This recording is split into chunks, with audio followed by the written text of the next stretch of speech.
Hi everyone, this is Dr. Shilpa Menon, a gynecologist in Vardhan Fertility. So today we're going to talk about thyroid disorders and fertility. So the prevalence of thyroid disorders in the general population is increased. It's around 12% in the general population, and it is around 4 to 6% when it comes to the people who are planning pregnancy. So what are the problems we see? It is called one is hypothyroidism, one is hyperthyroidism, and something called subclinical hypothyroidism is there. Hypothyroidism is when the body is not sufficiently producing thyroid hormone, which is necessary for the normal functioning. And hyperthyroidism is when the body is producing excessive amount of thyroid hormone. Subclinical hypothyroidism is when the body is not producing sufficiently, but the patient is not manifesting any symptoms. There is absolutely no features of hypothyroidism noted, but the diagnosis is made only when the patient proactively goes and does the blood test. What are the problems we see in thyroid and infertility? First of all, regularity of the cycles. Menstrual irregularities are noted in patients who have thyroid problems. This is because thyroid hormone, whenever it is insufficient, it causes the brain to stimulate more amount of prolactin, which is another hormone, and this causes a suppression of two hormones which is necessary for the regularity of the cycles.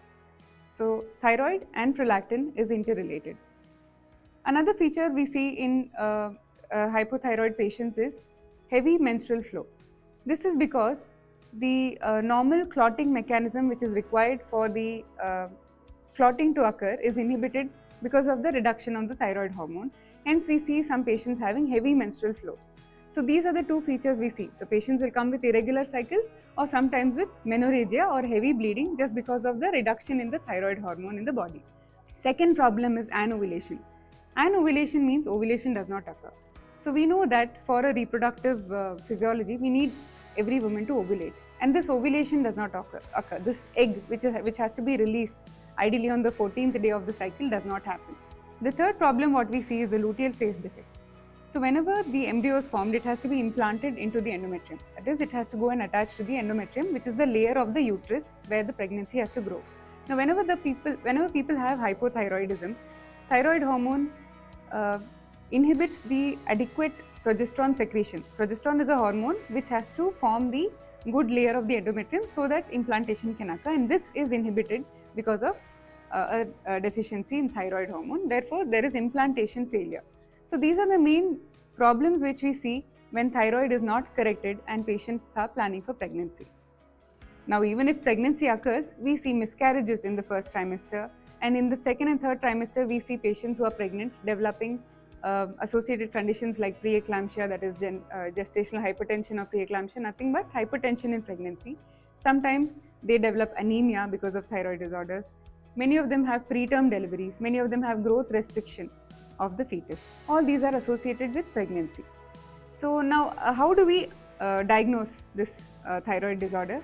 It's just by a blood test, which is called serum thyroid stimulating hormone called TSH and T3, T4.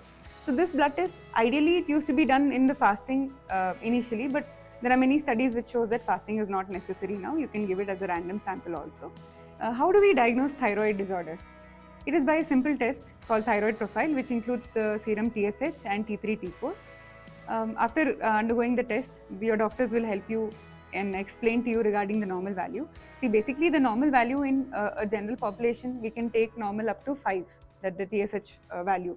But when people are planning pregnancy or patients are undergoing treatment for infertility, the target range of TSH is always 0.5 to 2.5.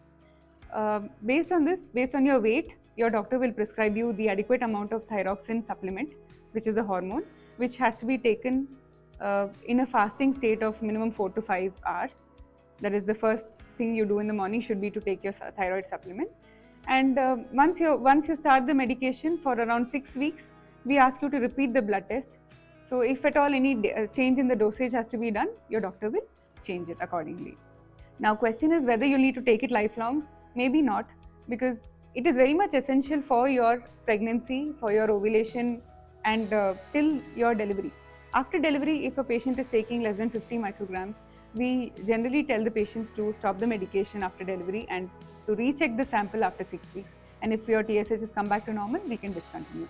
So there may be instances wherein you may have to continue lifelong, but not always necessary. Now, who has to undergo thyroid screening? Those who have a family history of thyroid disorders, those who have other autoimmune disorders, those who are already obese or in the PCO range, or having irregular cycles, who are planning pregnancy, and any thyroid surgeries previously. All these people have to get a thyroid test done. And I would like to stress on the essentiality of thyroid test for those who are planning pregnancy, because of the existence of subclinical hypothyroidism, where patients may not have any clinical features of thyroid problems, but they manifest with an abnormal range of TSH hormones. Now, what are the clinical features you may have to look for? Most commonly is fatigue. Patients have fatigue, they have cold intolerance, they have lack of concentration, reduced memory. Most of the patients have constipation also, less sexual activity drive, less libido, what we call. So all these are the clinical features of hypothyroidism. I am stressing on hypothyroidism because it is more prevalent than hyperthyroidism. Now, whether only females have to undergo the test? Not necessarily. We see that thyroid disorders are existing even in males, and this causes a lot of issues in the sperm quality as well, and even reduced sexual drive. So it is necessary for males who have symptoms to undergo the thyroid screening equally. So if you have more doubts on this regard, please feel free to message. So the take-home message would be, it's not a very difficult problem to solve. Thyroid disorders can be treated with a simple supplementation. Only thing is that patient has to have more follow-up with the doctors, should not self-medicate or should not start the medicine on your own, and should be compliant with the medication, and regular follow-ups of with the test would be required as and when your doctor prescribes.